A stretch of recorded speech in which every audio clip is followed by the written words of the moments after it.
Welcome. My name is Benny Ming. I'm the curator of the Wing Chun Museum in Dayton, Ohio.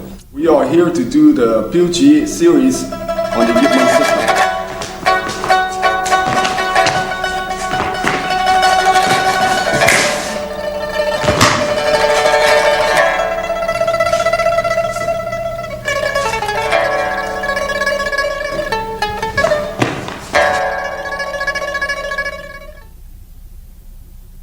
First of all, I want to thank my fellow martial artists. I got a lot of compliments for the Silim Tao and the Tumkyu series.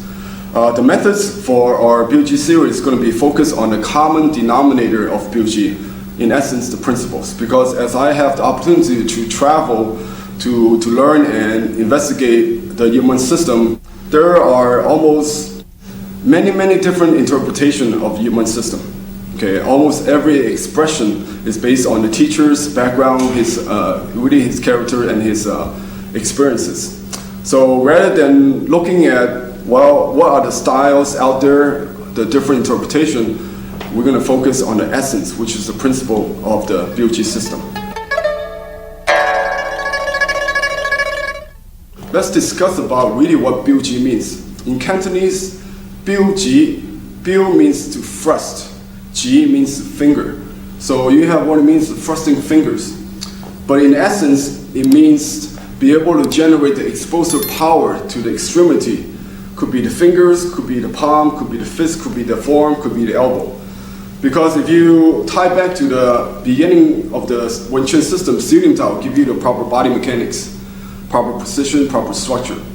Then Tumkyu teach you how to move, the footwork, the kicks, but more importantly, is be able to generate the momentum, okay, going forward, turning, and so forth. But more importantly now, BUG is be able to combine Silim Tao and Tumkyu, be able to generate power in an explosive manner. Also, is be able to go to the impact, which is the contact surface. That is the extremity, okay? Not necessarily always have to be the finger. So, BUG, thrusting finger.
Sequence is not the most important because Wing Chun is always system. Every part has its own body of knowledge, okay? Even through my experience, some well-known Yip Man teachers, grandmaster from different family of Yip Man students, they teach, for example, some would teach the Fa Sao first, then the Gan Zam Sao, and the other family would teach the Gan Zam Sao first and then the Fa Sao. So we don't want to gain an argument and say, well, which one is right and wrong. It's really, it's what the essence behind it is, not the sequence, it's the principles. Now that we're going to go into the concept and the details of each section. I'd like to introduce my assistant, It's a familiar guy you already know. Okay, my student Jeremy Roark, he's also instructor in the Yemen system, certified under the senior certification of the Wing Chun Athletic Association in Hong Kong. Okay, Jeremy.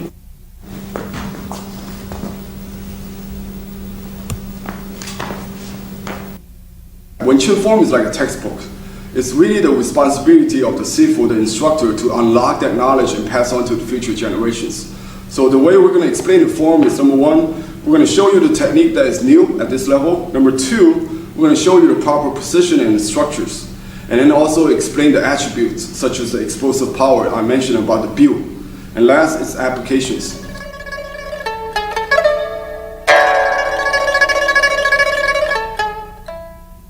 Jeremy is going to demonstrate one section at a time. Then I'm going to use this opportunity to explain the step 1, 2, 3, 4. Again, proper techniques, proper position and structures, attributes, and applications. Now let's look at the opening. We have two new techniques.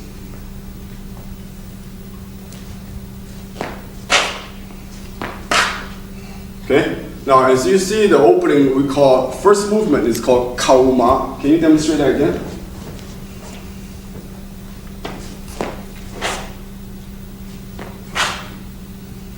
Very good. Now you can see this movement. It's a footwork that travels from the right to the center or from the left to the center. Footwork is very important. Okay, we have an upper gate that can be covered by his hands. But what about the lower gate? So what we teach you is that when you travel forward, your feet have to cover the center line. Okay, could be a simple step or for advance, or it could be somebody kicking you. Your feet have to travel to the center.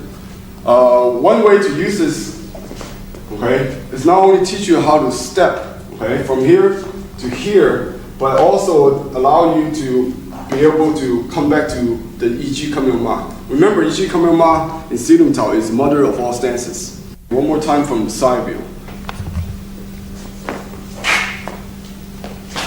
Now, it's important to recognize that this is not something new. In essence, by the time he's finished, he's actually doing Yi Kamyo Ma from Silim Tao.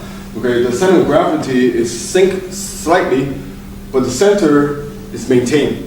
50-50 weight. He's not leaning forward, he's not leaning backwards. Okay? So this is like mother of all stances again. I'm going to demonstrate two applications for this opening. Okay? For example, there's a saying, every kick is a step. Every step is a kick.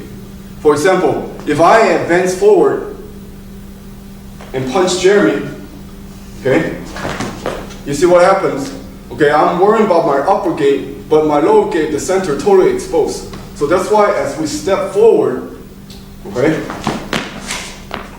my center line has to be protected. So this teaches the proper covering of the lower gate center line. Now, second application is actually when your legs travel forward, you need to recover. Okay, as you can see, one more time, watch the way I approach Jeremy.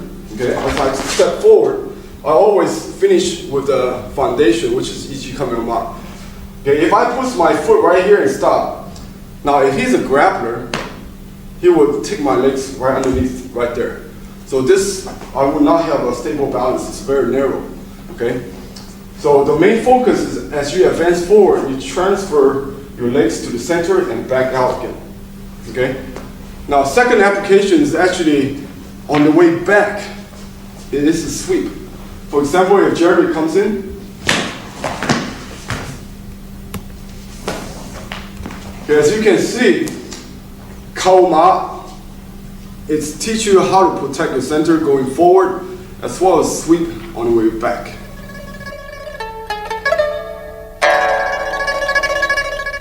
The next sequence, we're going to be looking at the punch and the Biuji.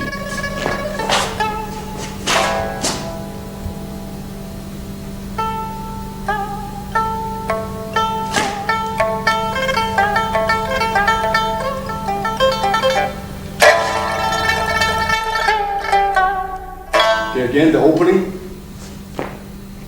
Okay, as we already demonstrated, the purpose of the Kaoma.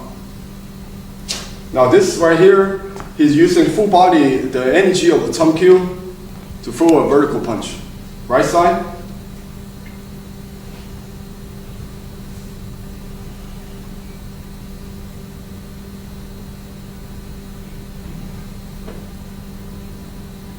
Okay, same thing on the right side. Okay, after the punch, always follow with the Biu-Ji techniques.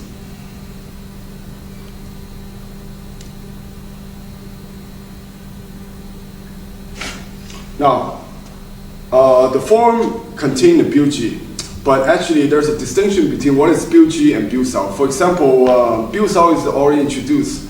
Jeremy, can you demonstrate the Biu-Sao in the Silim Tao form? Okay, this part, you notice the finger is not bent. Okay, this part is called Biu-Sao. How about Biu-Sao from Cham-Kyu?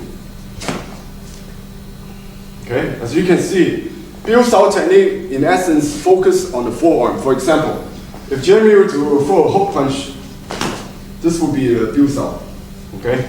So what is the difference between Biu-Ji? Now remember, Biu-Ji is thrusting fingers. Okay? We're going to be able to transfer the power to the extremities. So in essence, we can use the finger to strike against some sensitive area, pressure point. For example, if I'm going to use my fingers, okay, the finger has to be locked. But more importantly, the wrists have to be straight and locked. Meaning, when I strike, this position is locked and strong. So as I'm coming down to the pressure point here, or going up my wrist, or going across, okay, this gives a sense of structure. That's why as we are using the finger to strike, the structure of the wrist is locked. That's the key point. And also, once you have this locking energy, you can also use it for the explosiveness, the whipping energy, okay? For us to use my forearm, I can also use my wrist for additional power. Okay, if you watch the Biu-Sao again, okay? My block actually is a strike to his arm. This whipping energy allow me to do that, okay? From here, I can again, locking my wrist and come down to the pressure points.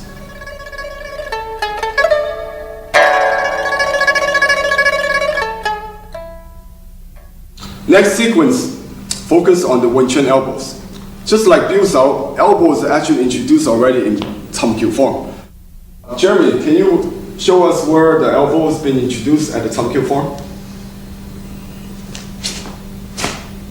Right. As you can see, the elbow strike is what we call a horizontal elbow. Biu-Ji elbow actually contains 3 separate techniques. One is called Wai Zhang, one is called Cup Zhang, one is called Pai Zhang.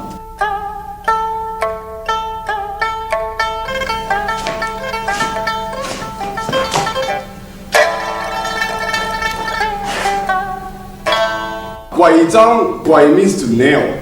Now this elbow is both horizontal and vertical. Okay, what it is really a diagonal elbow. Now important things to realize, elbow is a short range technique. Okay, so even though we know elbow is very devastating, very powerful, but if you throw it outside of the range, you're actually not going to be able to develop its potential. Now if Jeremy throws the elbow way out here, okay, he's going to eat my punches on the way in. Okay, so elbow is a short range techniques. The proper elbow is to be able to strike with the surface of the front part, the back part. Now let's look at this diagonal elbow, okay? Elbow is short range, okay? When you're short range, you're gonna have a little bit difficult to generate power. So the proper mechanics of this elbow is to focus aiming on this, we call it the shoulder line. And then the rest of your body gonna take it to the center line. Okay, this is details, it's important. Okay, now if you watch me, if I aim my elbow to the center without using the body, basically you have no power. But if I'm gonna bring my elbow to the center and use my body, most of the time I'm already passing. So that's why the proper execution of this elbow is actually coming from the we call shoulder line, and then the rest of the body carry through. Okay, so my elbow actually from the elbow, shoulder line, boom, to center line. Okay, so it's important to recognize, demonstrate, go ahead and put your elbows up again, down. So this actually is the shoulder line, but the hip is going to actually carry to its self-center line. So this is the proper mechanics. Okay, because you want the devastation of the elbow, which is come from a hip. Jeremy is going to do it one more time and do a slow pace this time. Again, okay? He's actually aiming towards his shoulder, but by turning his hip, his elbow actually is going to go towards the center. The next motion.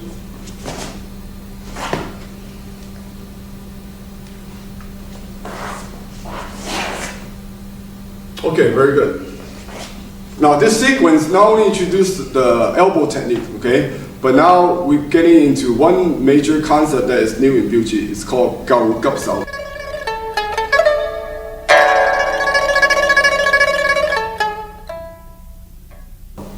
Gao Gap Sao in Wing Chun is meaning emergency hands. Because in a real self-defense or combat situation, not everything is going to go your way. Okay, most simple thing is most difficult thing. Okay, this is Gao Gap Sao is to be able to help you recover. Okay, for example, Stadium Tao teach you how to occupy your center. Okay, Tongkyu give you the mobility, be able to change the center. But now what if you start out with a bad center? For example, if for whatever reason I punch and he popped my elbow and try to pin my hands, okay, I have no arm to punch. Okay, so how do I recover? This ability to recover. Okay, so this is a new element in the Biuji, which is what we call emergency hands.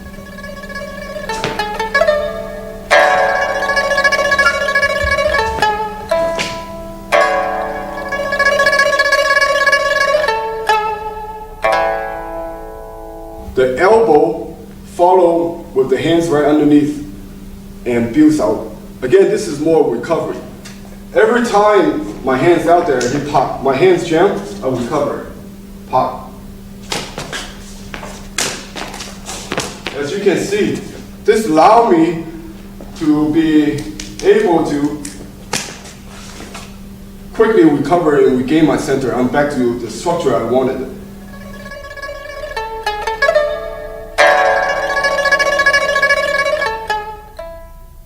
The next sequence of elbow is all what we call cup zang, means pressing elbow. Now this is a little bit different. Wing Chun being a defensive art, okay, sometimes you have to have options. Okay, for example, if somehow for whatever reason he get hold of my hand, okay, a lot of time let's say, well, I can kick him, I can punch him, but when somebody get hold of your hand, when I make a move, maybe he's already pulling me off balance when I start kicking him. Okay, so every time people put a hand on you, this becomes a primary threat. So how can we take care of it? Well, number one, you can make him let go. Okay, number two, you can control him back. Okay, now this is called pressing because you actually are pressing using your elbow to press him. Okay, called kamna techniques.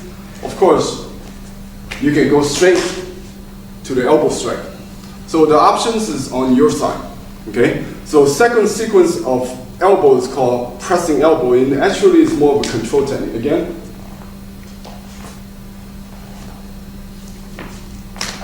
okay, almost the exact sequence of the form. Okay, now for me to control him, I can continue on. Okay, so this is cup down. Let's look at the sequence in the form.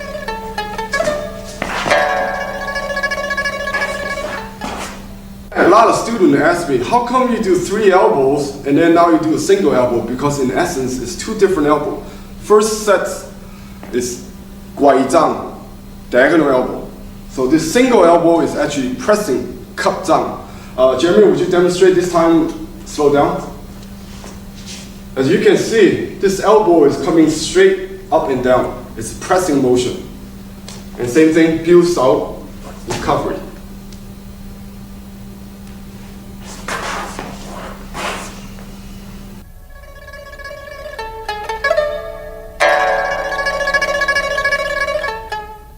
Now we get to the third sequence of elbow, is we call pai zhang. Okay, pai zhang is actually already taught in the Tongkyu.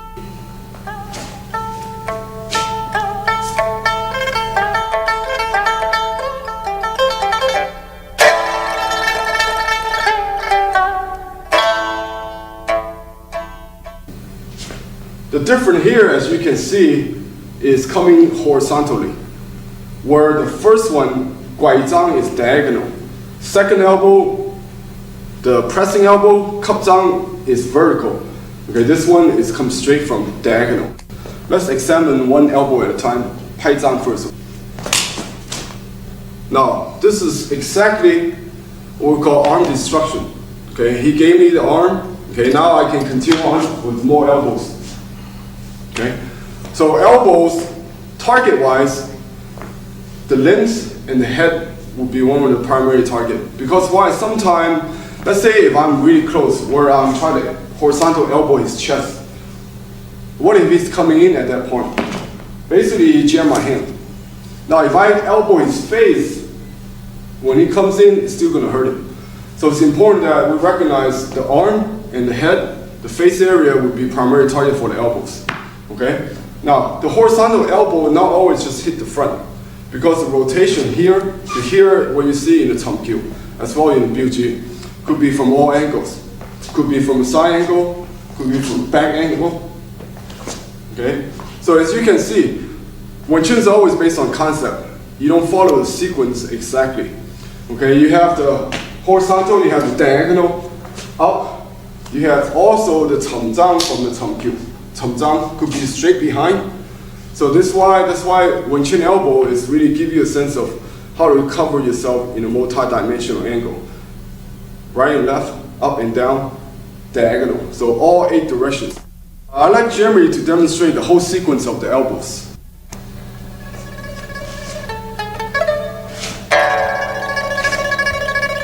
Okay, first set is diagonal, which is the 拐杖, meaning kneeling elbows.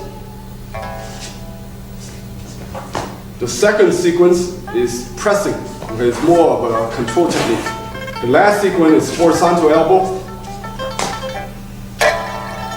Okay. We only demonstrate one side. In practice, you do both sides. Now, if you watch the last sequence of elbow actually contain a palm strike technique. Now we'll go into the explanation of those palm strike.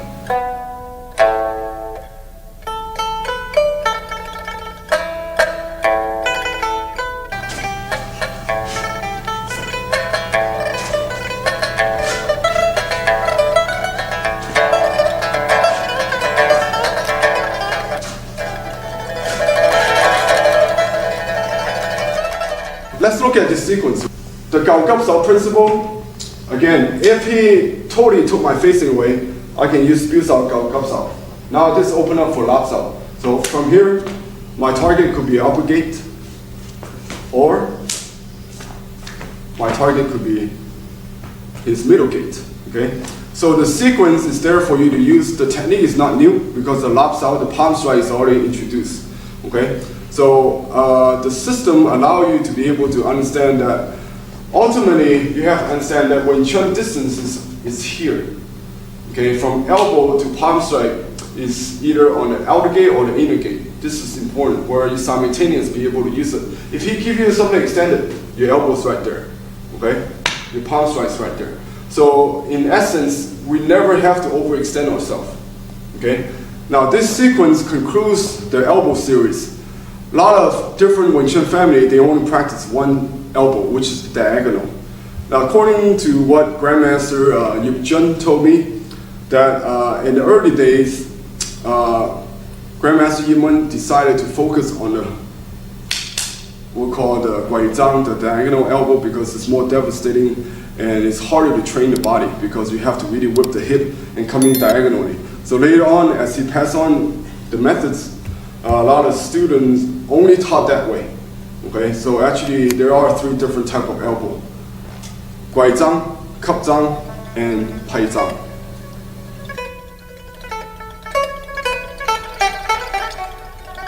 Gan Zam Sao is our next sequence, means scissor hand. Okay, Gan Sao. Basically, it's a technique that protects your upper gate.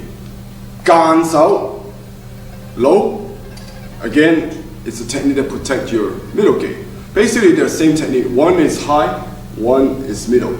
So you have basically simultaneously be able to cover your gates. Seems kind of short, okay, but the ability to use two hands, it's trademark of Wing Chun. This concept is already introduced in Zillion Tao, but what is essence is be able to simultaneously be able to cover your gates and throwing offense and defense.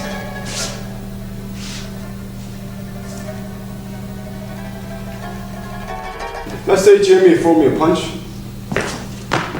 Now you can see slow motion again. What I just did basically is cover my upper gate because this is where the attack, and then open him up for my own strike. Okay. Now this part not only protect myself counter. Okay. How's it feel from your side? I can't stop the hit. As my punch comes out, I'm being redirected and I'm still extending my punch, so I'm walking my face into your punch. Right, exactly. The energy is basically allowing him to come in, but basically I don't stop him. Okay, he's the aggressor, he's gonna walk into my punch. That's really a shout-in idea because we don't fight, we basically are picking up his distortion, his aggression to attack me. So if you watch this one more time, guns out, higher gate, guns out, middle gate, punch. Now regular speed, now if his intention is really going to hurt me, he's going to have forward energy coming in. So what that allowed me to do is to suck him in. Okay, this elbow is right there. Okay, so ganzamzao is very useful too. Okay, allow you to quickly cover your gates. Okay, because he could be punching my chest. I still got it. Okay, so this allow me to be able to, now if he attack me in the middle gate, okay, again, two hand work is when simultaneous, okay? Now the motion follows, which comes back to a paksao, okay? Now, if he's also a good fighter with a Wing Chun skill or some other internal style that have good sensitivity on the hands, he could be running as I'm blocking. Okay, he runs across, okay, the paksao is there, or lower gate as I'm coming in and he runs. Okay, this allows me to recover. Again, the recovery concept is a new concept in BUJI, which is the emergency side. Okay, as you can see, the combination is there for you to use, okay, but it's important to understand the concept. Okay, again, ability to use your art. Okay, one of them is be able to change and adapt. Okay, would you, let's watch that again. If he runs his hand after he punch, okay, you see the pak is right there. Same thing with the lower gate. Okay, now this motion here is be able to protect the gates. Okay, I want to emphasize again the concept of Gao Gap Sao. Okay, Wing Chun, we focus on the space, what's in front of us. Because in essence, we cannot go chase after his attack, because if he really are fast, you know, if I try to always like block after his hand, so I'm gonna miss, and I'm always gonna be passive in that sense. So in a situation you're not sure or you got caught off surprise, I could be looking and you suddenly a punch comes. Okay, see, I'm not sure where it's coming from, but I know it's coming from this direction. So in this case, this is for upper gate, this is for middle gate. So in that sense, we practice both hands cover our sense of the space in front of us. Okay, from there, okay, Jeremy punch. Once we have contact, then he's mine because the skill of Chi Sao takes over.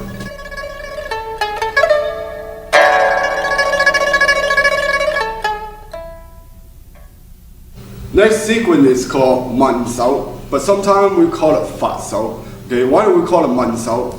Okay, for example, let me show you the application first. If I'm standing here and suddenly again, coming from an angle from the side, okay, that I'm not properly facing, okay, I'm not sure what's out there, but I see something coming up to my upper gate. Okay, first of all, again, this allows me to go out and find out what it is. That's why we call Man Sao. Okay, Fa Sao express really the energy of it. Okay, you cannot just kind of go out there and touch someone. Okay, so you have to really cover your gate in the quickest way, okay, coming from this side. If the energy is quick, that's why the Fa Sao express explosiveness. Okay, so you could be a middle gate again, or it could be upper gate. Okay, now you also see in the last sequence, you see the techniques come back with Pak Sao.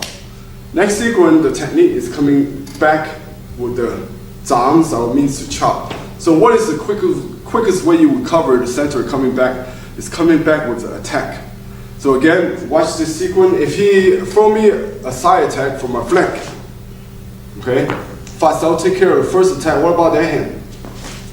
Okay, so you can see this quickly recover your center. Now let's watch that slower one more time. Fat Sao, Man Sao, Gan Sao. So ability to quickly recover from a bad facing situation into a way, bad situation, good situation. Now I'm squaring up, I have the inside line, okay? So again, the idea of quickly recover your center. Now the quickest way to come back is chop. Jerry, would you demonstrate the sequence at regular speed?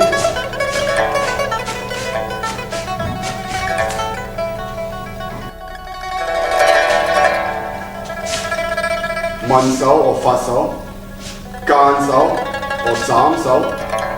Now this is Hyun Sao, Pak Sao, Hyun Sao, Pak Sao.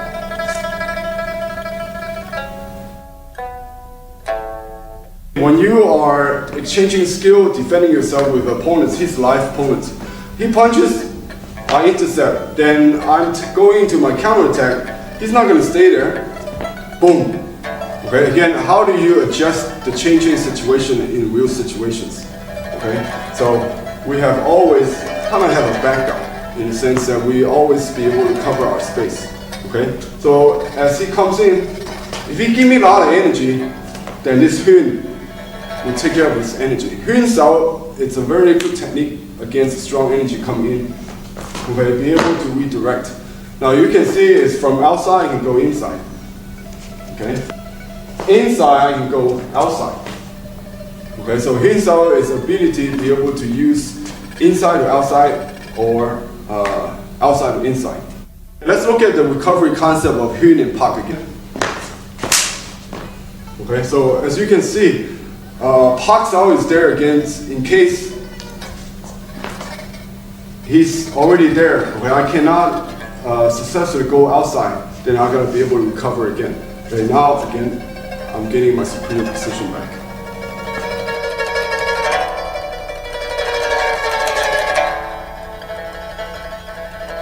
Okay, next sequence is Biu Sao.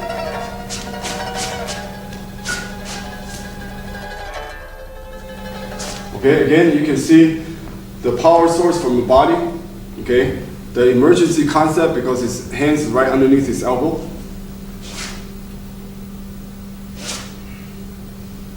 Now this motion, we call it Ging Sao. Basically, it looks like a Tan Sao, but it's modified in the sense that you are using the wrist power. Okay, because the prior movement is Biu Sao that goes out to the outer gate. This technique comes back to the inner gate.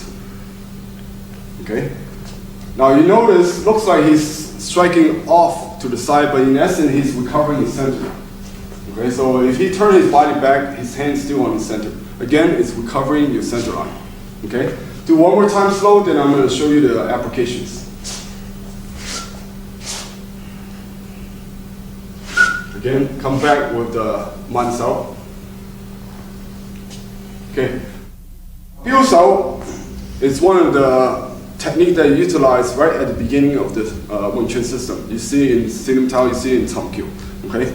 It's primarily a technique that you can use for interception, for straight line attack or curved line attack. For example, Biu Sao could be used for the outer gate. Okay, you see I like to maintain my distance, keep it safe. Second way, we could use Biu Sao to intercept. Okay, again watch.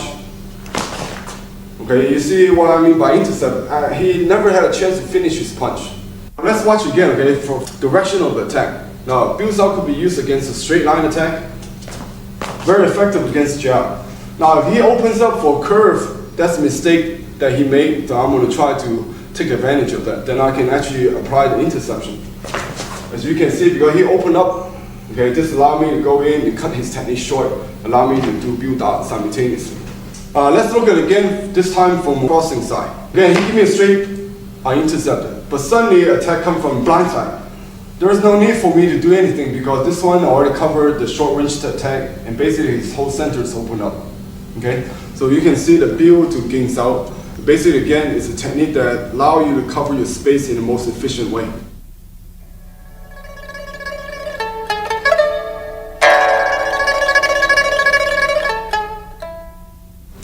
This sequence is Turn Q Lap Sao. Okay, let's do one more time.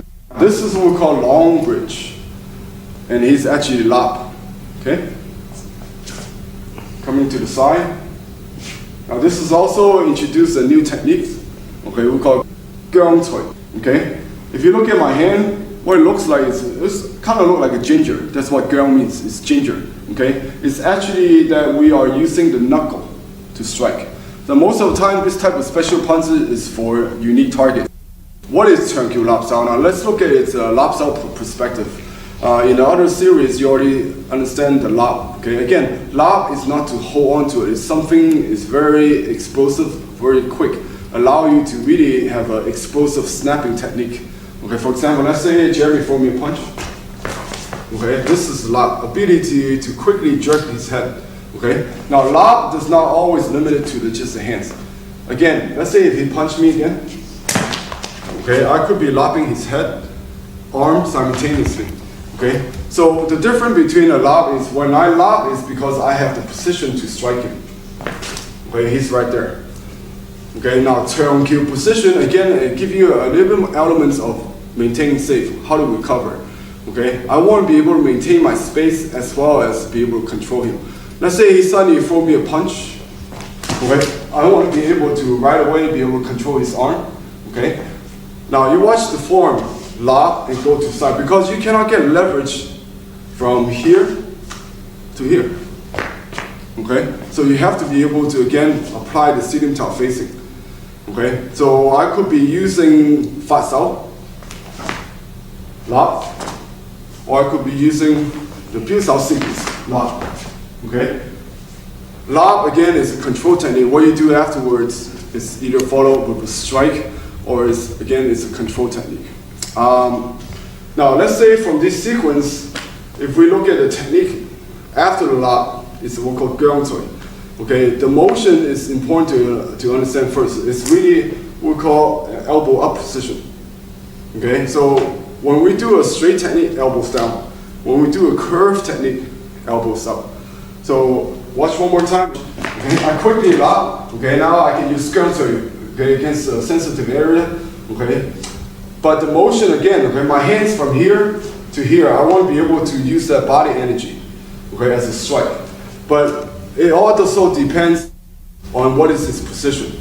Okay, now, again, if he really follow through, we have to control here, this really opens up, it's this right here. Okay, it's really a tick down. So, again, the concept is be able to understand the motion of the body mechanics. Okay, not necessarily you always follow a sequence. Could be a tick down or could be a pressure point strike.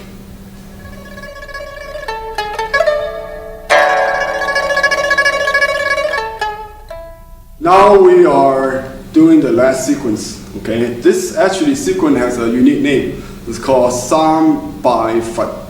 3 bows to the Buddha. Okay, the technique itself looks like a bow. Okay, that's probably where its name's coming from. But more important, we know that Wing Chun is a Shaolin system. Okay, this actually shows the roots of the system. Okay, 1 bow, 2, and 3. Now this is kind of unique. Okay, first of all, let's analyze the technique first. The first motion is what we call double hand Wu Sao, but in essence, this is not something new. It's a Wu Sao techniques. Okay, Wu Sao means guarding hand. Okay, but what's unique is that his body is called Bai Yin. Bai Yin means your structure or your shape is being broken. Okay, because again, in a situation you could be attacked where you cut off guard, and you already be in a situation where you could be already in a situation like this. Okay, his body is already broken the center line, which means he don't have the proper center line facing of the Silim Tao anymore. So what would he do? We cover first, because it's disadvantage to fight from those weak positions. Okay. Now, why 3 times we're going to explain about the scenario, okay? For example, let's say we use the last sequence so you can relate back to the form, okay? I punch him, he's going to apply a long bridge laps out on me, okay? Now, this is not in a good position, okay? Now, if that hands or any attack comes over, the most important thing is for me to recover, okay? So whenever I'm down, I don't want to be coming up like this. I'm wide open. Okay, so this tissue, the Wu Sao, is there to protect the gate. Okay, so idea is not to, okay, I'm going to fight from here. The idea is to, from this bad position, recover. But how are you going to recover? You need to recover your gates. The Wu Sao goes up. So on your way up, it's important to protect your upper gate. So how about down? Okay, the motion from here to here, the structure is the same. Okay, now, again, if I got Jeremy in a situation here, this will be the challenge for him. Okay, his structure is broken, and now will be a good time for me to use my finishing move. Okay, so if I'm in that situation, okay, the foot could be outside of me or it could be inside of me. So if he kicked me with this side, okay, you gotta be able to, again, my hand has to be there. Okay, so as you can see, same thing from this side. And this motion basically protects your boundary. If he really devastating, try to throw me a knee attack. Okay, now how's that feel? Not pleasant, sir. Okay, so in other sense, it quickly give me a way to protect myself.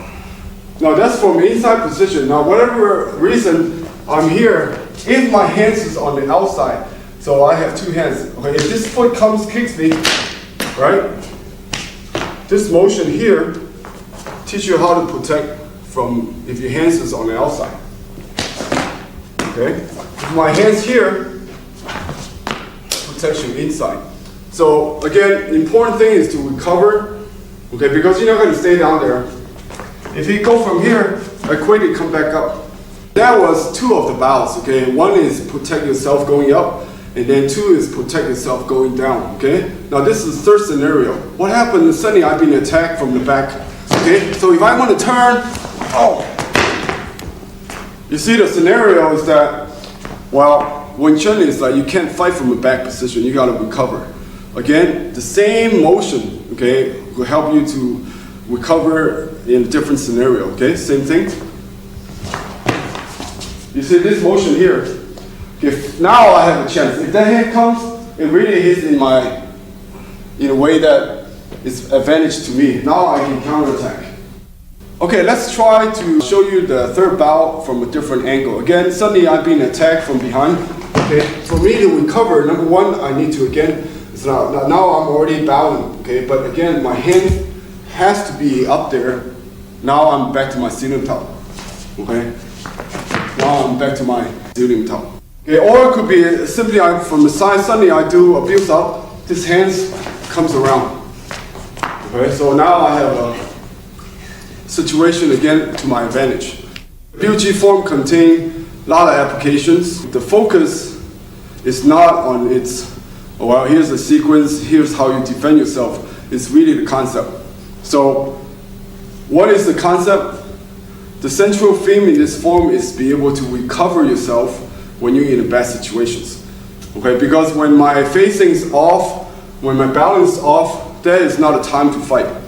It's kind of teach you a logic, we call tactics, okay, called Gao Gap Sao. The second most important aspect of BUG is be able to take the ceiling tile structure and the mobility and the ability to generate power with Tum Kill into a way where you can express it explosively, called BUG, okay? Explosively to the extremity. Could be the finger, could be the forearm, could be the elbow. So in that sense, now you are ready for the applications of Wing Chun system.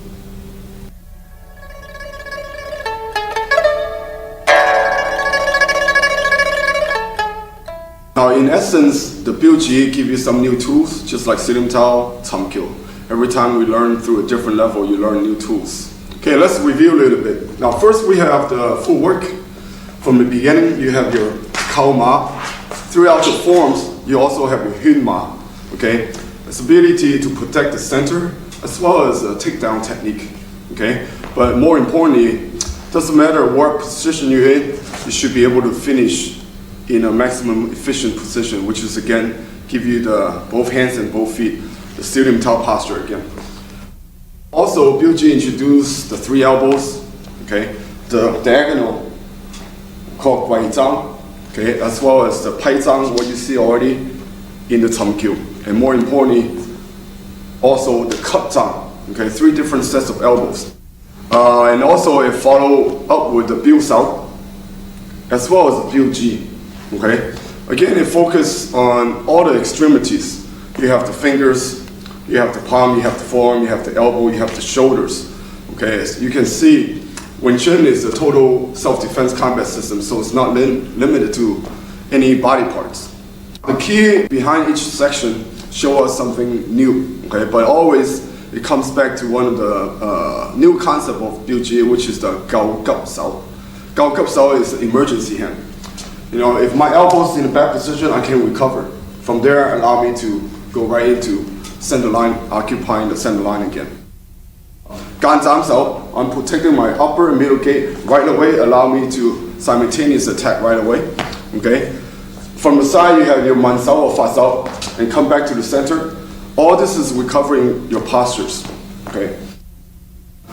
Turn Q, Lap Sao. Okay. Lap Sao, as you can see, Wing Chun have a lot of Lap Sao, but why do we do the Turn Q Lap Sao? Again, it's maintain a certain proper distance.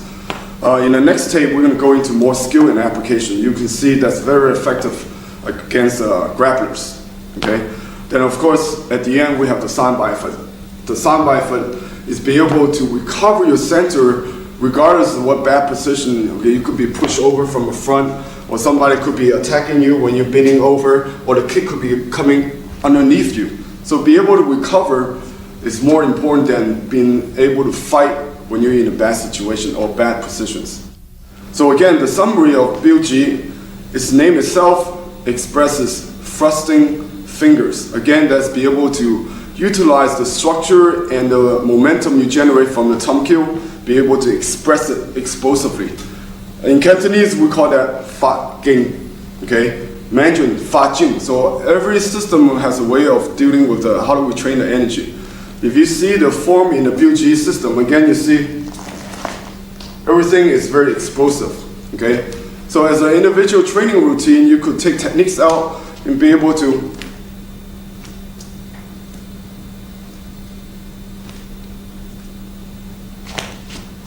just individually express those techniques, focusing on releasing the energy, okay? So prior to contact, your hands relax. But once they explode, okay, the joint locks to give you the structure, but also give you that extra explosive power release. That's why the wrist is very flexible when you train in the Biuji level, but at the same time, when you have to use your finger, also give you strong structures. So some of the exercise you can do, just be able to focus on energy. Okay, so the explosive energy, as well as the emergency hand, ability to recover your broken structure, as well as recover your center line, is the primary concept of Biuji form.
Fajing exercise, how we develop the Ging.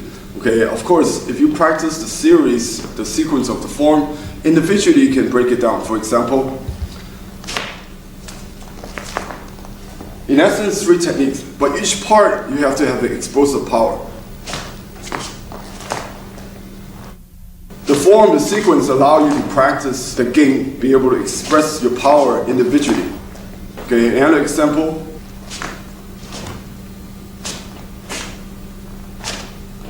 Okay, each one of those exercises allow you to individually focus on energy.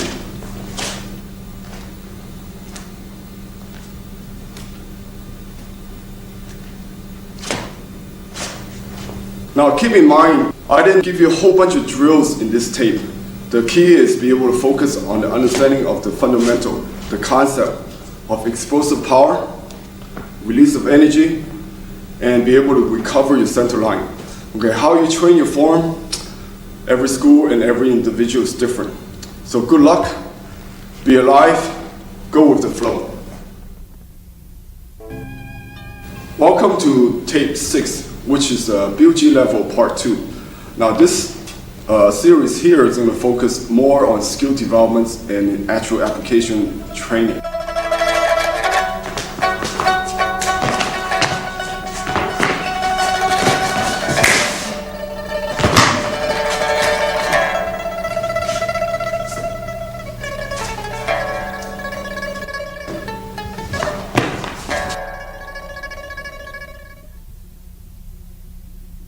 Because up to now we have introduced the 3 forms of the 3 trilogy of Wing Chun, Silim Tao Tam Kyu Biuji, the overall basic concept as well as the basic techniques. So what you have basically is in your hand you have the tools. The analogy I use is like now you just finished building up your weapons. Once you have a weapon in your hands, for example, it could be a handgun, okay, but of course in this case it's our body. The Wing Chun system is basically self-defense of hand-to-hand combat system. Anyone can pick up a gun and point and shoot, okay? But it's quite different. It's be able to use that gun effectively with skill under stress of combat because you're dealing with life and death situations, okay? So just having a tool in your hands, the logic step from there is be able to train with that tool and be able to effectively reflect the reality of self-defense. Before we go into the skill and applications, okay, it's important to understand the overall objective, the strategy and tactic and philosophy of Wing Chun. So I want to use this opportunity to really go over the overall philosophy. Now Wing Chun is unique because the objective, the strategy and tactic, the philosophy is all one and the same. Okay, I can use Wing Chun for self-defense, I can use Wing Chun effectively in daily life. Now that overall philosophy is what we call efficiency. For the essence of Wing Chun is not a style, it is a system, okay, a system based on efficiency. So everything I do in life, I want to be efficient, okay, especially if my life is dependent on it. I can't afford to waste motions, waste time, and waste energy. So that's the overall objective of Wing Chun. People look at Wing Chun a lot of times and say, well, Wing Chun is a trapping range combat system. Again, it's not that we like to trap, okay, it's because it's efficiency that we choose that particular range, okay. So next, I'd like to show you the ranges of combat, the efficiency of Wing Chun. Okay, a lot of time we hear Wing Chun is simple, direct, and spontaneous. Now what does that really mean in combat? It's really based on one of the idioms, or we call Kungfu, called economy of motion. Economy of motion is using minimum time, minimum energy, with minimum movement. That's economy of motion. So that becomes our guiding principles. Now let's look at the reality of combat. Combat have no rules. It's not a game where you can only kick or you can only punch or you can only grab.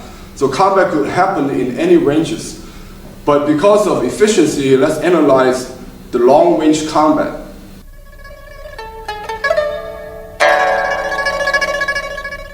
I'd like to introduce my assistant, Jeremy Roark. He's also instructor in the human system, certified under the senior certification of the Wing Chun Athletic Association in Hong Kong. Okay, Jeremy?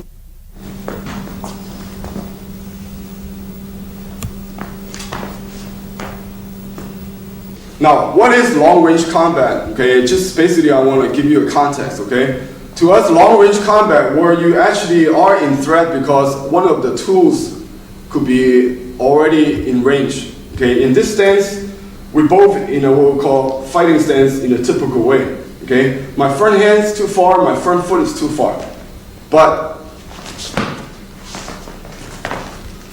you see, there are two still available. I could still use my front foot and my front hand, but I have to move forward. Remember, distance is time. Okay, so if you attack out here, for example, if Jeremy were to kick me, how come I can respond to it? It's because I see it coming, because the distance gave me time to respond. Okay, if you look at efficiency, number one, he have to travel longer, takes more time. And every time, okay, if you guys watch,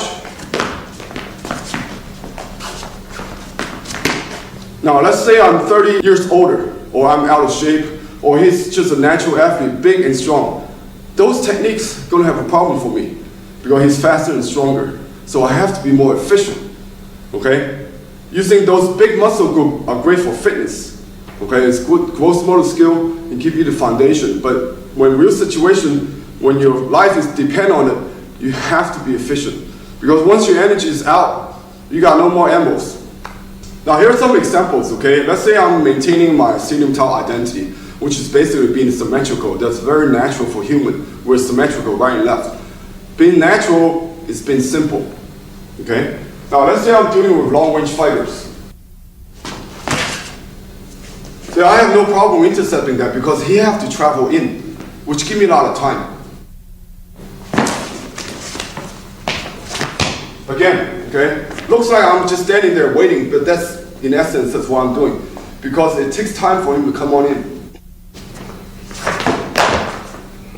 Okay? So all we have to do is be aware of the space in front of us, which is really the gate theories. Now from long range, again, the long range is be able to attack somebody with the back foot distance. Of course, from here, if I have to move in, it's still going to take time for me to move in. So it takes more time, takes more energy because of a greater distance. Now let's look at the distance inside of the long kicking range. Okay? From here, you are in what we call long striking range. Here, you have more things to worry because now his feet can still kick me, his hand can punch me. So now I have to deal with more weapons. So as you get closer, the reality sets in. It's more dangerous. It's not a game anymore. Okay? But still, you look at the structure. From here, my body is still being symmetrical. Okay? Again, I'm only protecting what's needed. Okay? When he overextends himself, you see right away he give me his flank. Why? It's because his body has to still turn forward to get to me. But nonetheless, a good fighter can really do damage at this range, long striking range. Because if you talk about fighters got speed and power, okay, you have to understand the nature of the technique. Why does fighters fight like this? Because they want power. For them to get distance, they have to rotate, which also gives them power when they rotate. You see? But this is like the paradigm with a lot of good techniques. But again, when you focus on efficiency, we have to be able to generate the power without that extra rotation. I don't want to be one-sided. So for him to punch me, right at this moment, that hand is out of commission. So he has to let this one go and swing back. Okay, again, that takes time, more energy, more space. Okay, so when Chen idea is be able to be symmetrical. You know, you see my body don't have to move. I can continue to kick and strike without have to adjust.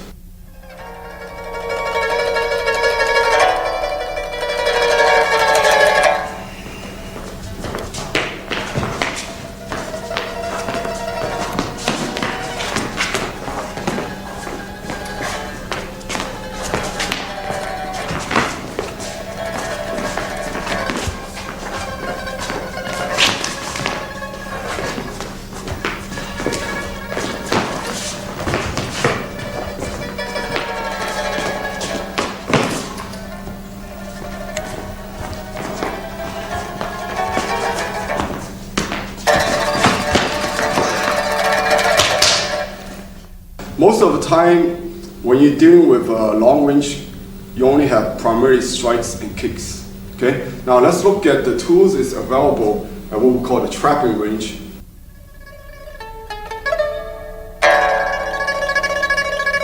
Trapping range basically is our home ground for Wing Chun.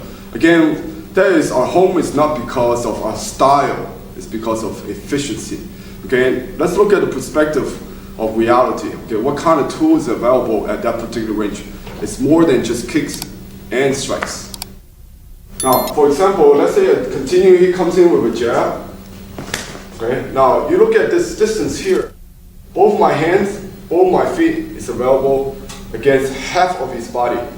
I can strike him, elbow, knee, takes down. Okay, everything is available here. Okay, and don't forget, 標指300 foot. Boom.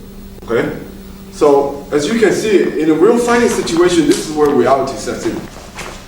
Because there are so many options there. You can kick, you can strike, you can elbows, you can knee, you can also that would be the last range that you will be standing up. You can take down. Now as you can see, I'm still maintaining in essence my ranges of combat, trapping range. Okay, tools is kicking, striking, knees, elbows, takedowns. Okay, if I wanted to, it could be just chin up. Fighting from long range requires more space, more energy, more time. So that's why when Chin reminds us, we gotta be more direct, okay, and more simple. So we're not gonna be wasting more space, more energy, and more time, okay. And one more element we're talking about, which is being spontaneous, because as Jeremy gets closer and closer, I have less time to respond. That's why in Chisao we develop what we call reactional combat skill. Because at this distance, I have to react. I don't have time to think. If Jeremy back up now, I have time to see. I have time to plan. Okay, because of distance. Okay, so this is the spontaneous aspect of Wing Chun, is be able to react. So there's one more range we call grappling range. Grappling range, which basically is inside of the trapping range. Let's say again, Jeremy throw me a punch. Okay, now you can see my body is contact with his body. This is no longer a Wing Chun range, this is called grappling range. So I have to force myself to grapple and wrestle, or basically prepare myself to fight on the ground. Tactically, it's a mistake to go down deliberately to try to wrestle somebody on the ground, because on the street, you could be, the ground itself is a weapon. You could be falling down and hit something, or there could be 2 against 1, or if I wrestle him, try to choke him out, he could have a knife. So we're talking about tactics here, so it's not something I prefer to go. But nonetheless, that's part of reality. How do you deal with grapplings? Okay? Now, that movement versus, again, Wing Chun response, the difference between grappling range and trapping range, let's see he throw me the same punch again. Okay, now you can see the difference here is that my elbow and my body is still apart. This is still Wing Chun range. This is still my trapping range. So it's quite different if I'm engaging here. Okay, so as you can see, reality dictates to people, if they really want to hurt each other, it has to be close range. So Wing Chun being a close range system, we prefer to have the options. So I can control him, I can strike him, kick him, as well as be able to stand on my feet. Because once you're on the ground, your options are very limited. The nature of Wing Chun is, it's a system where you develop your health, and also as a philosophy, you can practice efficiency. But more important is practical self-defense. Okay, as you can see, the 4 ranges of combat is dealing with reality. You could be attacked from long kicking, long striking, trapping, or grappling. That's reality. It's not like in a fight you can choose or do what you like. It's about relate back to reality, be able to react to what is appropriate, not where how you express yourself. So I'd like to review that, but this time we're going to do it in a more technical term in terms of Wing Chun gate theories.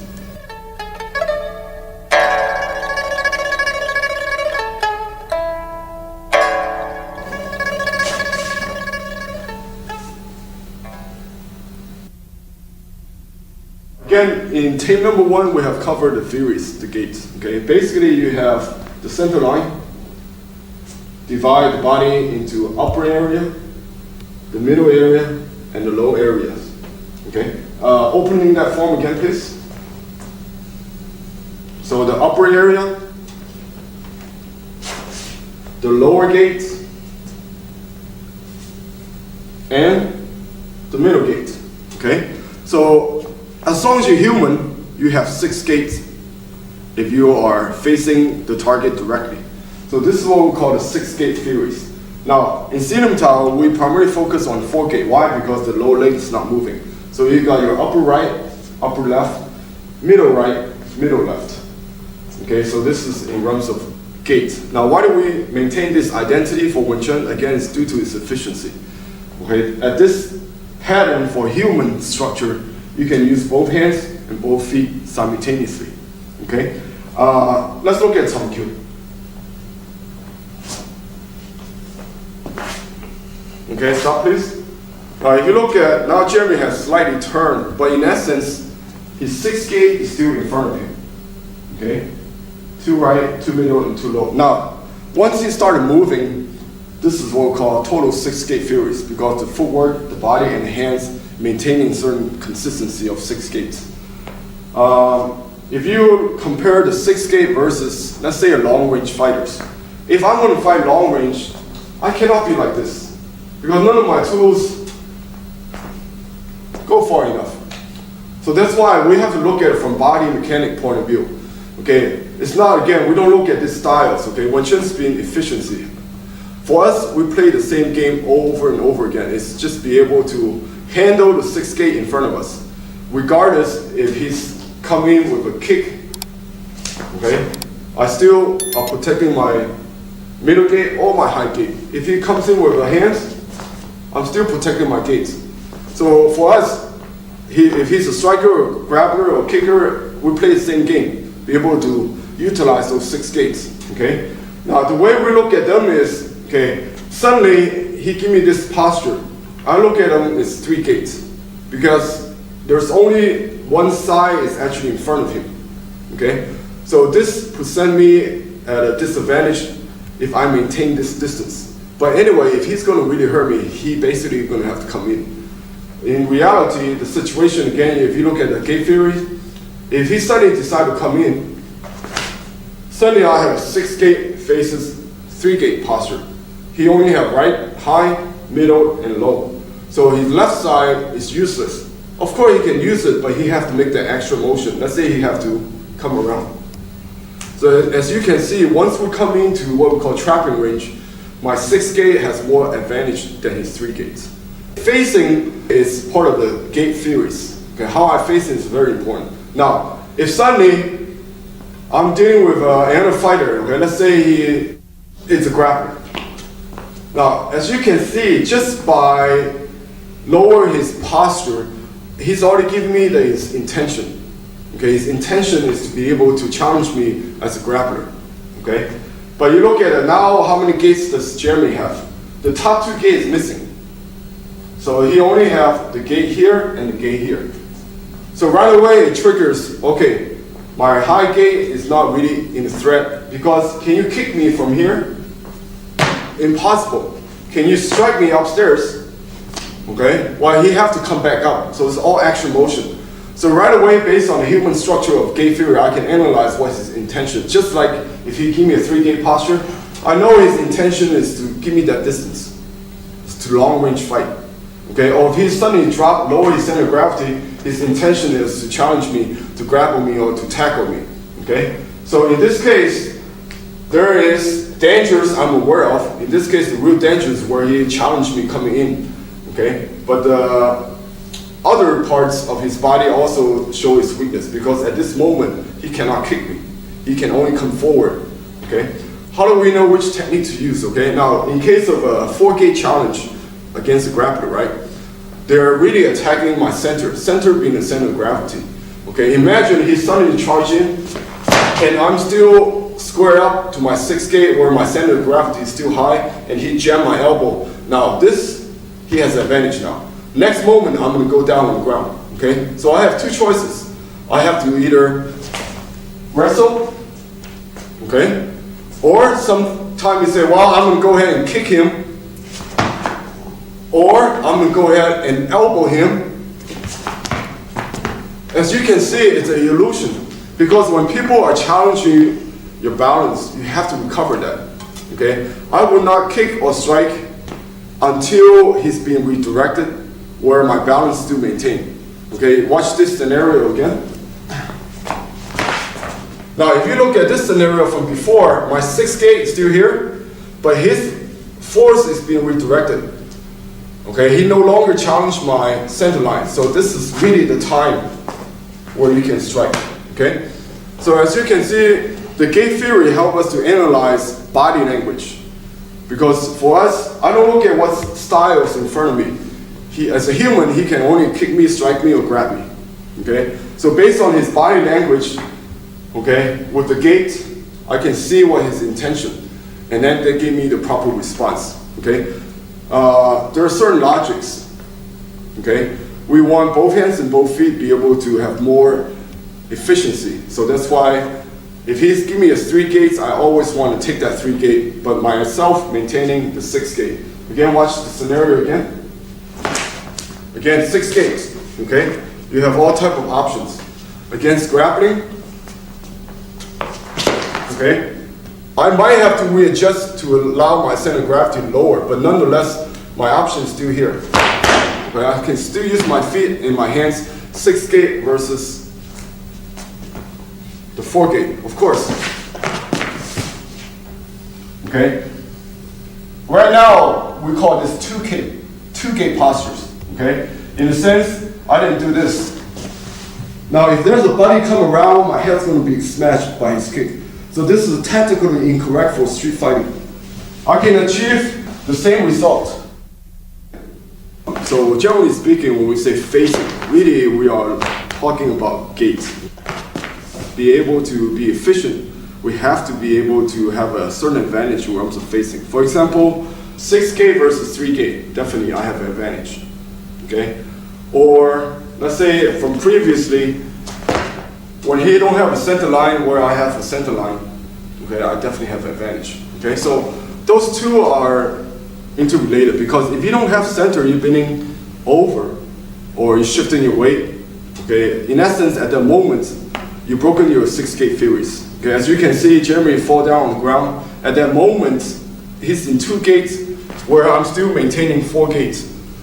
In essence, the gate allow me to have a strategic position. For example, 6 gate versus 3 gates, or 4 gates versus 2 gates. Okay, that again is consistent with economy of motion. Next, I want to relate the gate theory back to Chi-Sao, because Chi-Sao really gave us that reactional fighting skill, as well as develop that sensitivity, which allow us to be efficient.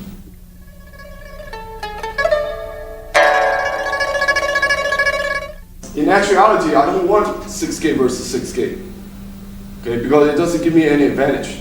If he suddenly punched me, you see, my 6 gate versus his 6 gate, okay, he can be able to block that right away. So we can just continue to loop around. So in essence, I have no advantage. So anytime you're giving this situation where you square on, the focus is center. Okay, center and the gate are interrelated. So if I'm squaring up, he attacks me, I want to make sure that my center is protected and be able to occupy his center. So as your 6 gate structure, you got to be able to occupy the center. Now, once I have the center, okay, how does Chi-Sao relate back to self-defense or combat? In most of the Wing Chun drill, having 6 gate versus 6 gate. So we don't have any advantage over each other in terms of facing. So in this case, okay, it could happen in combat situations. So in this case, then our priority becomes the center. Be able to take the center. Now, once I have the center, then I want to destroy his 6 gate. Now you can see my 6 gate again is versus his 3 gates. Okay, so in practice, we learn how to develop that quick sensitivity to give up that reactional combat skill. Okay, but to be able to occupy the center is the first step. Be able to use the 6 gate. If you don't have the center, then you don't have the Wing Chun gate theories.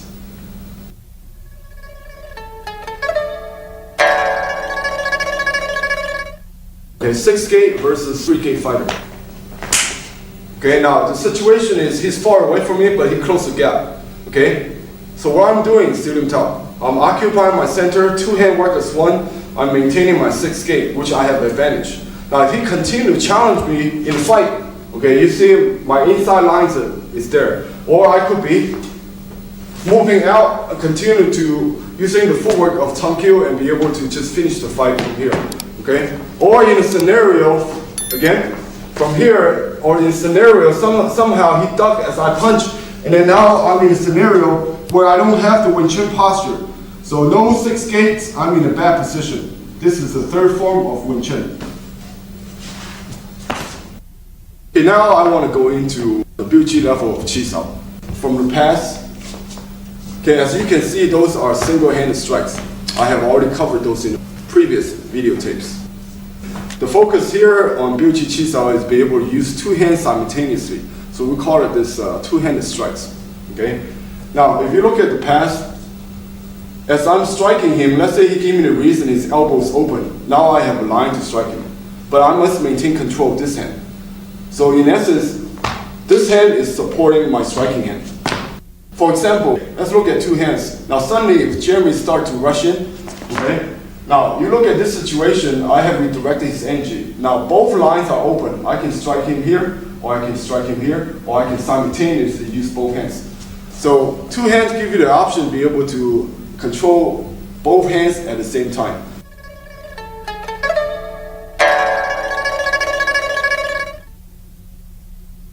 There are 5 major strikes. I like to go over. The first one is called Po Zong. Po Zong. Basically it means breaking the center. The technique is 1 hand trapping 2. Okay, you're breaking his center. So it's important that we understand from the energy perspective as well as the positional perspective. So that will be my methods of explaining the 2-handed Chi Sao. Okay. Now as we are rolling, suddenly I feel his bong sao have a lot of energy. He tried to collapse my hand. So I have two ways to deal with this. I can fight force with force, pushing back, which means I have to be stronger. Or I can redirect him because there's force coming in. Okay, as force come in, I'm redirecting going down. So it takes less energy. Okay, now I have both hands control. So Po Zong is in a situation where he's dealing with a lot of heavy bong sao. Because bong sao itself could be a structure where he can challenge me. In this case, like this. Okay, so Po Zong's reaction is based on the energy on the top hand. Let's look at it from regular speed. You see, I'm using that to my advantage. This efficiency. Okay, you see his body go forward. Okay, basically again, I allow him to come in, but at a place where I want him to be. Okay, at the same time, one of my hands controlling both his hand, and I occupy the center line. So Po Zong is one of the very effective 2-handed Chi Sao techniques. The second 2-handed technique is called Tan Da. Okay, it's one of the primary tools of Chi Sao, Tan Sao. Okay, again, it's important to remember the perspective that Chi Sao is important that we cover and occupy the center, because in facing we have no advantage, 6-gate versus 6-gate. 2-hand allow us to occupy the center, control both hands. Okay, so if you look at the next technique, it's called Tan Da. Okay, again, I'm going to show you the movement first. Tan Da. Okay, it's easy because now you recognize the technique. But the question is, when do you use it? Okay, now before I can push him with my bong sao and he can downward fuk sao, which creates the Po Zong. Now this is just the opposite. If he challenged me with his fuk sao coming in, again I got 2 choices. One is force against force. Okay, I have to push in and he has to push forward. Okay, again if he's strong I lose. So now I change on him. As he comes in, I let him come in, but again at a place where I want him to be. So again you can see Tan Da. Okay, this allows me to be able to occupy the center. Now, remember, before it was 6-gate facing, right? I already strategically start moving into a position where I have advantage over him. I'm getting back my 6-gate advantage over his 3 gates, okay? So, Tan Da, okay? So now, once you play with the energy, that should be the primary stimulus. So we don't do it, okay, technique number 1 is 跑中, technique number 2 is 摊打. We never do it by a number because that's not real. Okay, real situations is spontaneous. So when Chen allows us to feel the energy, if he give me a certain energy, I feel it. I'm going to do 跑中. If he's going to give me energy here, I feel it. I'm going to do 摊扫. So the stimulus for Qi Sao is always based on energy. Okay? What if you say, well, what if he don't have any energy? Well, if he don't have any energy, why are you bother with anything? You just go through them. Because our structure from the forms of Sirim Tao Cham Kyu is our power. Okay? We don't use muscle power, we use structural power. That's the difference. Okay? Let's look at those two techniques again.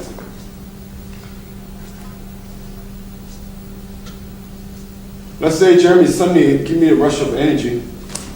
Okay, he give me a bonsai energy, 跑中 comes out. Okay, he give me energy from this futsal, my 摊打 comes out. Okay, now the other point is I can actually set him up once your energy is good. For example, now I'm gonna push him with my bonsai. I expect him to push back. As soon as he push back, my 摊扫 comes out. So again, you can see you can start playing with the energy once you have the sensitivity. Let's look at the third technique, Pak Da. Again, it's one of the very fundamental techniques what you learn in the first set of forms. You already done this as one of the first exercise called Pak Sao. Okay? Pak, let's say if he again give me an energy, but it's more of energy going away from my center, going towards my shoulder. Okay, if he's already going there, then okay, fine. I'm allow him to go there. Okay, so you have a Pak Sao. Okay, now it's important not to do this, where you draw this hand back and hit him. Again, you're wasting motions, which means it costs more time, wastes more energy. Okay, again, the energy is going away. Okay, away from the center, but still coming forward. So if he energy is coming towards my center, you have your lap da. Okay, so Pak Da and lap da kind of work simultaneously. Okay, so again,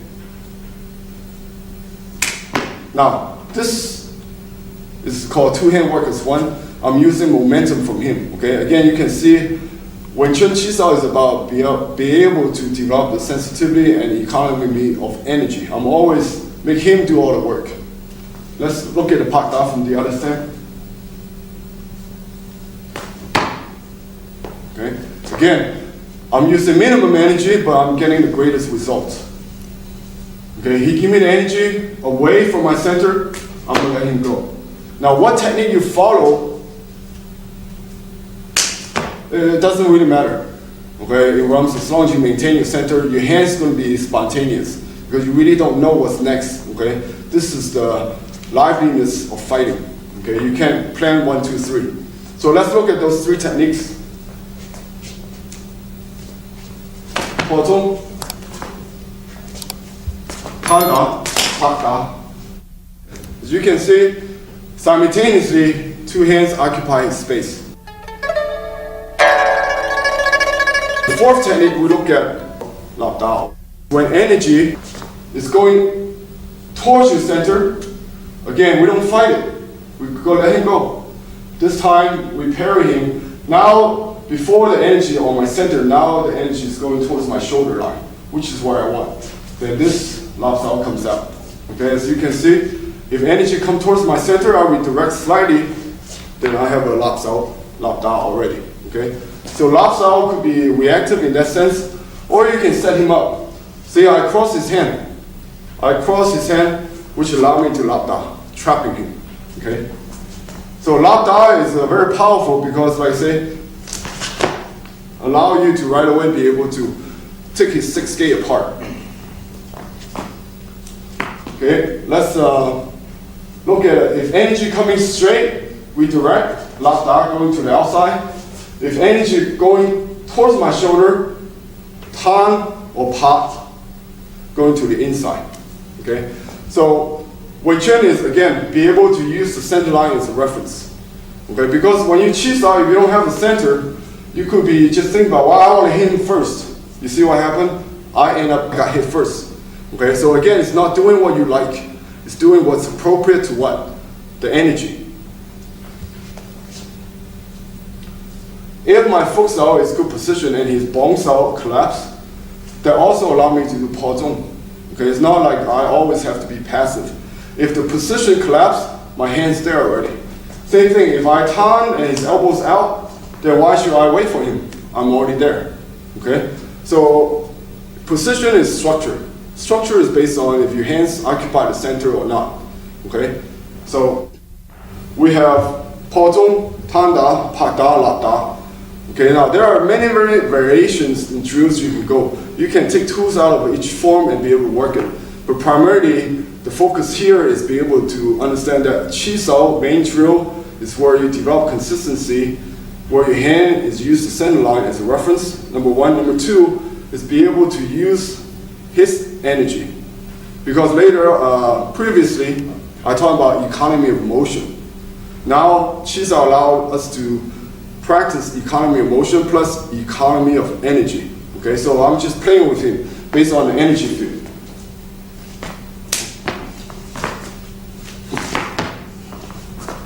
Now you notice I'm practicing my sitting tau structure. What's that mean? I'm not moving. Okay, because my center is protected, my space is clear. Okay, he's going to be moving all over me. Okay, but I'm still maintaining my center. This is student tau practice. But my energy is alive.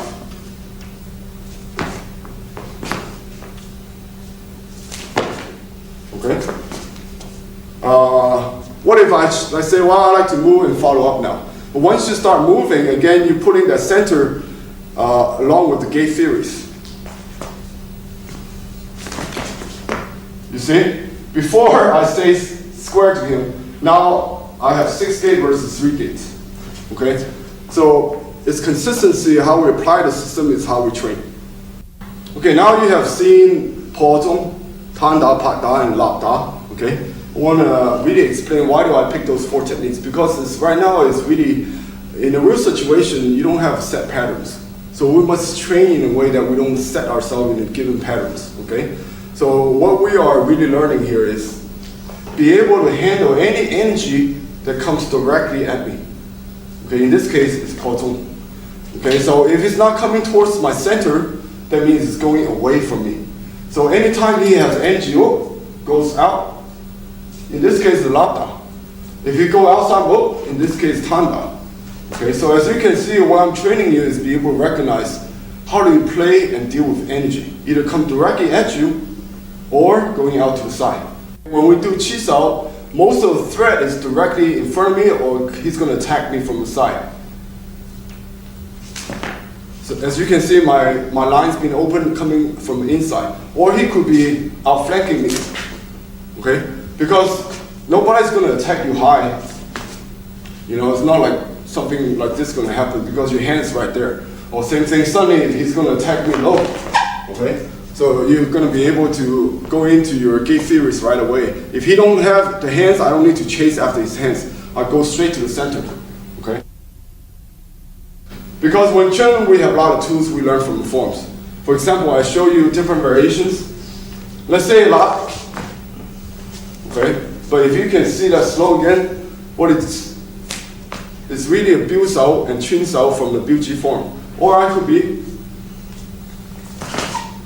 gan sao, gan da from the sitting tau form. Or it could be the elbow technique from the Tum Kyu form. So there are no limitations. You just have to keep the focus. Chi Sao is be able to take no advantage in facing, occupy the center, gain the advantage. Once you have the advantage, then you destroy his 6 gates. Okay? So there are certain logics in what we do. Ultimately, this applies towards ultimate reality of self-defense. Now we're going to combine everything we learned previously.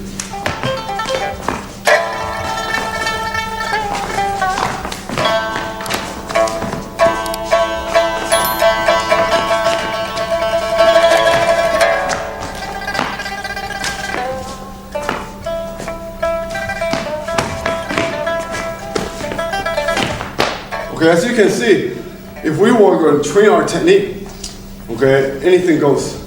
But you notice we maintain our facing, okay, because again, we want to train, so we stay in the loop. But we're going to go for the end result.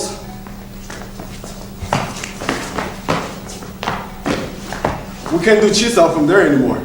So that's why there's a training phase, and then there's the application stage.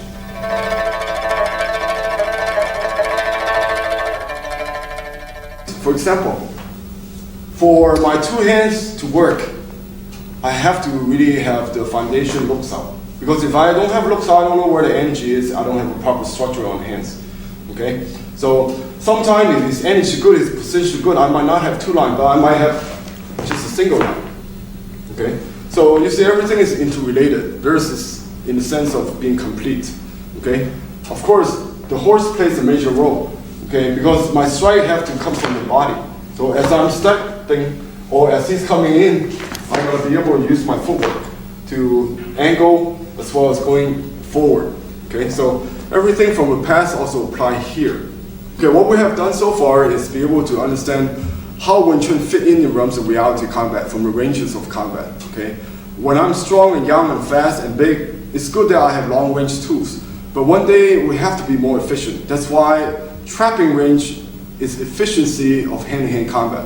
It's not a style in that sense because it saves time, energy, and space. So for Wing Chun to be able to use our tools, I gotta be able to use my 6-gate, be able to handle a 3-gate long-distance fighters as well as a 4-gate grapplers. That's how we have to train. We have to train in a sense of sparring 6-gate versus other systems. Okay. Chi-Sao plays a role because again, this is reactional time frame for trapping range. You have to be able to react. You don't have the distance to think because there's no time. Now that you have developed the tools, okay, based on the techniques in the forms, as well as all those training drills from Dan Chi-Sao to Sung Chi-Sao, as well as be able to apply in a way of dealing with ranges of combat, okay, there's one last thing we need is tie everything together. Okay, what we need is to maintain the consistency because you cannot go into a life and death situation and be able to say, well, I'm gonna do this style and suddenly I'm going to change to this style because you got to have your identity. Now having that identity is very important because how you train is how you behave or how you react under stress. Okay, so the overall identity is consistency of Wing Chun. Okay, center line, 6-gate. Now how does that apply? It's based on strategy and tactics. Okay, now see if you guys can recognize which strategy and tactics goes with which level of Wing Chun developments.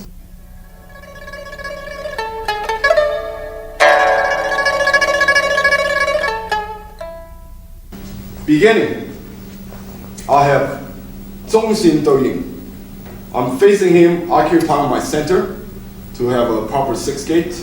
So I'm using that 6-gate in my center to be able to match his shape, which is Ying. Zhong Xin Dou Ying. Center line facing the shape. So this is basically how I set up, okay? Without having to change my shape. Not suddenly, okay, now he's far away, I'm gonna go to 3-gate fighting. Again, you're changing the nature, okay? Because Wing Chun is having the consistency. So from here, I can look at it, what is his approach based on his 3-gate theory or 4-gate theories. Or he could be another 6-gate fighters. But nonetheless, I already trained how to respond to those body mechanics, okay? Once we bridge the gap, okay, then next is Sao Lao Zhong Xin. Hands continue to occupy the center. If my line is correct, center, my hands be able to be simultaneous. What that means is I have a 6-gate again. So from here, I have to be able to continue to occupy. Now, in essence, this could mean the end of the progression. Having the proper center myself to engagement, where I continue to dominate his center, okay, this could be the finishing technique already. But suppose he's a great fighter or he be able to change. So I have to be able to change. It's called Bin Zhong Xin. This is where the elements of mobility, the body structures, the movement start coming in from the Tang Q. So as you can see, Serum Tao teach you Zhong Xin Dou Ying, as well as Sao Lao Zhong Xin, continue to occupy the center, where Tang Q allow you to change the line. If I punch, he blocks. I can change. If you continue to challenge me, again, allow me to use my mobility to continue to dominate his, break his 6 gates, okay? So, now if you have a superior position in a sense, okay, we call that 打中心. 打中心is the 4th step, okay? In a sense, it's the 4th principle we apply, meaning hit the center. If I'm successfully facing him correctly and be able to occupy that, now I'm already taking advantage. I'm 6 gate versus 3 gate. I will continue to strike him. This is called 打中心.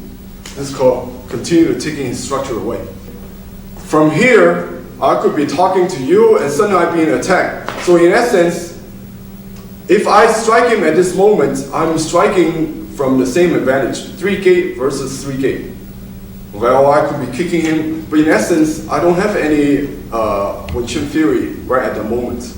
Okay, again, remember, when you're applying the 6 gate, what it does is give you the efficiency of motion. So rather than attacking him, see, I could be attacking him and then, but the fight's still on. He could be coming at me again. So I have to start using my tools that is require longer movements and takes more time and more energy, okay? Where Wing Chun is where, when you're in a bad situation, this is where Biu Ji comes in. Okay, you see, right away, I use my Sao or Fa Sao to catch it, and right away, I gotta regain my 6 gate. Now from here, it's an advantage for me. If the next move come, I already gained the advantage. Okay, so as you can see, the logic flow of Wing Chun. First, you have Sirim Tao. Be able to occupy your center, establish your 6 gate, be able to continue to occupy your opponent's center. Okay, if you've done that, then you can continue to finish it, called 打中心. If he, such as react or continue to challenge, then you have bin中心, which means you follow up or change the lines. Okay, of course, in a situation where Biu Ji teach you what happened if you start fighting from a bad position, such as from here or when you're losing balance or from the side. So you can see, in essence, those is what we call logics of combat. It's what we call tactics.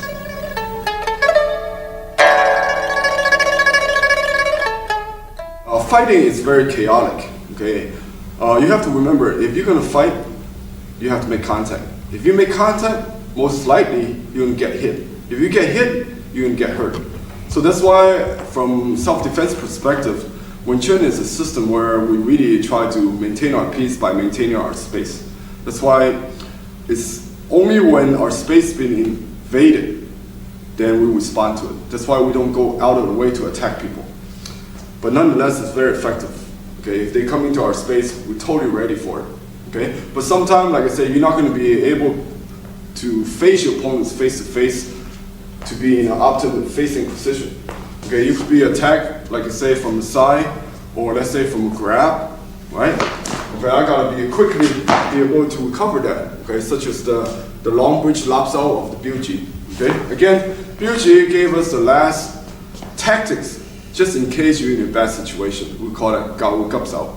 Okay, so the essence is reflected that the strategy from center line facing 中心老营 to occupying the center, to bin 中心 changing the line to 打中心 to hitting the center, to recovery the gao gap sao is very important in terms of application stage. Okay, so we need the tools, we need the drills and training, experience and strategy to tie everything together.